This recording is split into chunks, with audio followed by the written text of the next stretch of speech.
అమరావతి మీద బిల్లు ఆమోదం సందర్భంగా రాజ్యసభలో ఒక ఆసక్తికర సంఘటన జరిగింది. చర్చ సందర్భంగా నారా లోకేష్తో సహా టీడీపీ లోక్సభ సభ్యులందరూ రాజ్యసభ గ్యాలరీలో కూర్చున్నారు. ఎవరేం మాట్లాడుతున్నారో వింటూ. శివసేన ఎంపీ ప్రియాంక చతుర్వేది మాట్లాడుతూ ఉండగా లైవ్లో ఉన్న కెమెరా గ్యాలరీ వైపు తిరిగింది. లోకేష్తో సహా కూర్చున్న టీడీపీ సభ్యులందరూ లైవ్లో కనిపించారు. And it's also heartening to see the entire team of TDP sitting right there, listening to every word, every speech, sir. Every part of everyone's speech. ఇట్లా గ్యాలరీలో కూర్చున్న వాళ్ళని చూపడం అనేది గతంలో ఎప్పుడూ జరగలేదు.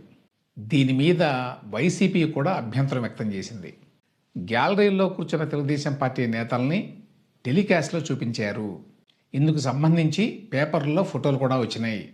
ఇట్లా చేయడం నిబంధనలకు విరుద్ధం అని చెప్పి వైసీపీ ఎంపీ వైవి సుబ్బారెడ్డి గారు రాజ్యసభ చైర్మన్ అయిన ఉపరాష్ట్రపతి గారికి ఫిర్యాదు చేశారు. గ్యాలరీలో కూర్చున్న లోకేష్ని ఎందుకు చూపించారు అని నిజంగానే చాలామంది ఆశ్చర్యపోయారు. అయితే ఇది లోకేష్ కోసమే కాదు, టీడీపీ లోక్సభ ఎంపీలందరూ కూడా గ్యాలరీలో కూర్చోవడం వల్లనే ఇట్లా చూపించారని చెప్పి కొంతమంది విశ్లేషిస్తున్నారు. ఏదేమైనా కూడా బీజేపీతో మెరుగుపడ్డ టీడీపీ సంబంధాలకి ఇది సంకేతం అని అయితే అనుకోవచ్చు.